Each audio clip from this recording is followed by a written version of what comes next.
How would you react if, in a closed mountain hut, stones started flying across the room without anyone throwing them? And if some of them changed their direction in the air, as if chasing specific people?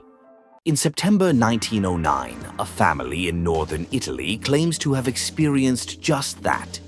In just a few weeks, 2 of their mountain huts become the scene of a series of events that attract priests, police, locals, professors, and dozens of curious witnesses. Rocks appear seemingly out of nowhere. Animals are found in unexplained positions. Objects are damaged. People are hit. And when a priest decides to investigate the rumors himself, he describes something he can't explain away as a hoax or a coincidence. But what really happened in these remote Italian huts? Was a poltergeist responsible for all this? A well-organized hoax, mass suggestibility, or a series of real events that were later given a supernatural explanation? And if dozens of witnesses claim to have seen the same thing, how much weight does their testimony carry? This is the story of the Stevenin family and one of the most unusual poltergeist phenomena described in the early 20th century. The Stevenin family lives and works in an alpine region of northern Italy. The head of the family, Edward Stevenin, takes care of several high mountain huts and the animals that graze around them. His wife is pregnant. The couple already have 2 young boys and are expecting a 3rd child. Their life is difficult, but normal for people who spend most of the year high in the mountains. This changed in September 1909. The first strange things were reported in the highest of the huts where the family was staying at the beginning of the month. According to later accounts, stones began to appear around and inside the building. Some fell to the ground, others hit people or objects. In one of the cases, the cover under which the 2 children were sleeping was damaged. At another point, 2 cows were found tied together in a way the family can't explain. It was even reported that 2 goats were found wearing parts of men's clothing. These details sound almost absurd. That's what makes them so difficult to assess. If we assume that the stories are accurate, then someone or something clearly interfered with the family's daily life.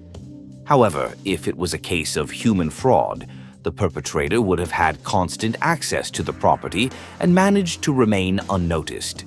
News of the unusual events quickly reached nearby settlements, and here the story becomes more interesting. The Stevenin family is not the only source of the stories. People start climbing up to the hut to see what's happening. Among them are locals, clergymen, and people who initially don't believe the stories. One of the most important witnesses is the priest Gratvasan. He does not accept the stories uncritically. He initially learned about them from another priest who had already visited the family and performed blessings in an attempt to stop the unusual phenomena. According to reports, this did not help. Each time after a visit, the priest returned with new stories. Rocks appearing without any apparent source, objects being moved, people being hit, and the strangest of all, the claim that some rocks don't fly in a straight line. They change their trajectory. They make turns. They move in a zigzag pattern. It is this detail that makes Vassan decide that he must personally investigate the case. By this time, the Stevenin family had already left the first hut. They briefly stayed in a second property, where almost nothing unusual happened. But after they moved to the lowest hut, the phenomena began again. And this time they were stronger. Almost every night at about the same time, stones begin to fall into the building. According to witnesses, this continues for hours. Sometimes people are hit, sometimes animals, sometimes objects. Gradually, the place acquires a reputation as a haunted hut. On September 24th, Vassan went up to the property, accompanied by several men. Among them was a municipal councillor, the son of a local doctor, and a young man who had recently completed his military service.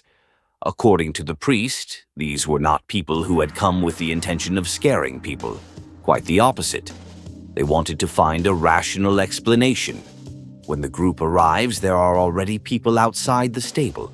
Some come out worried and claim that stones have fallen around the animals. Inside, the cows are restless and pulling on their chains.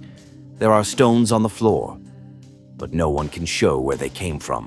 This, of course, does not prove anything paranormal.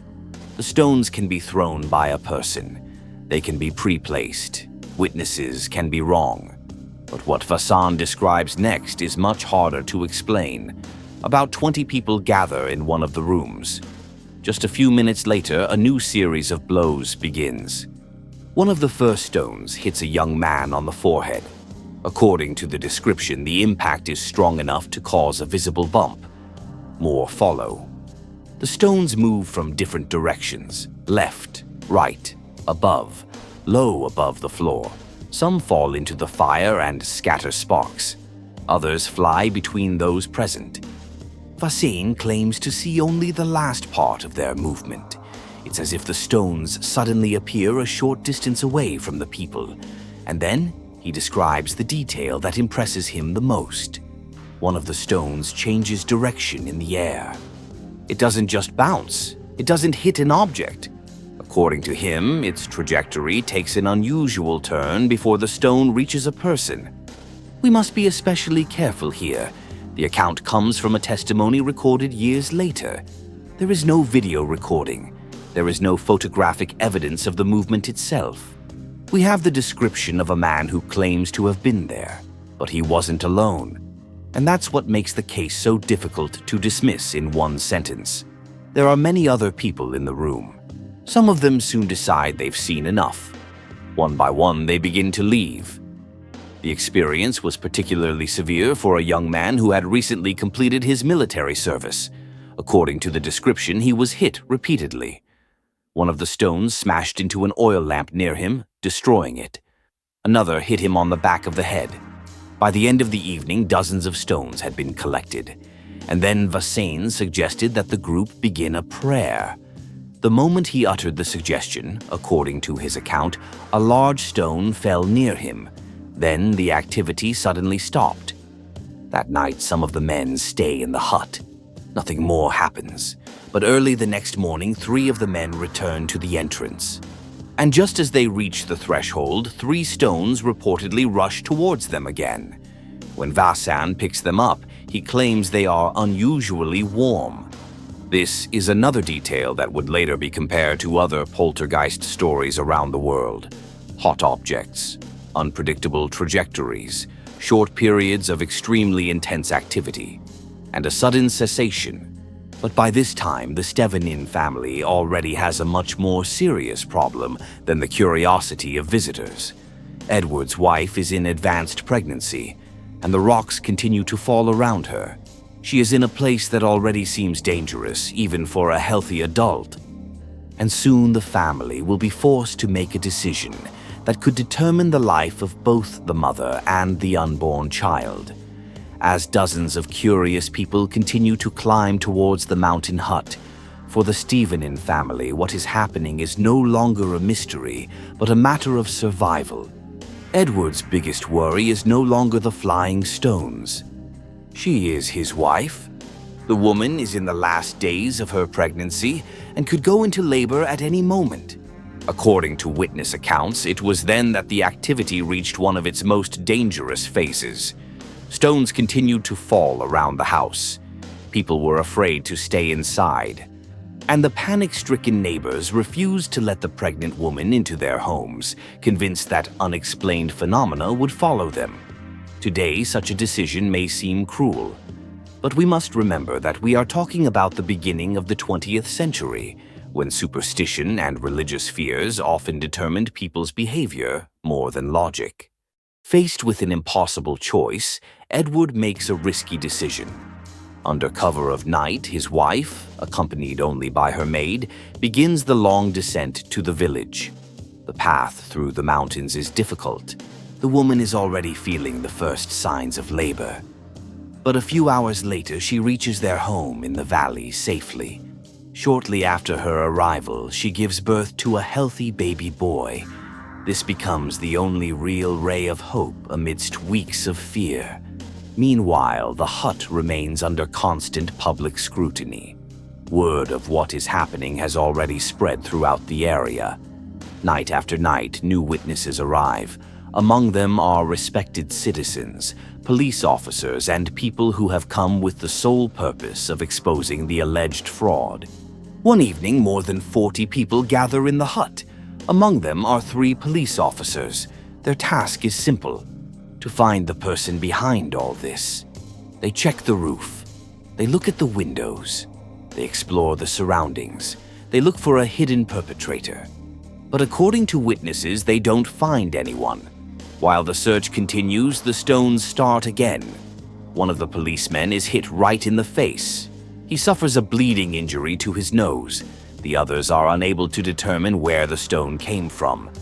This further increases the tension. In an attempt to stop what was happening, some of those present suggested unusual actions. Some of the people formed a circle, held hands, and began to recite various prayers and spells. Nothing changed. The stones continued. It was then that the family decided to seek out someone who had the official right to perform exorcisms. An elderly priest, known for his reputation and experience in such cases, was invited.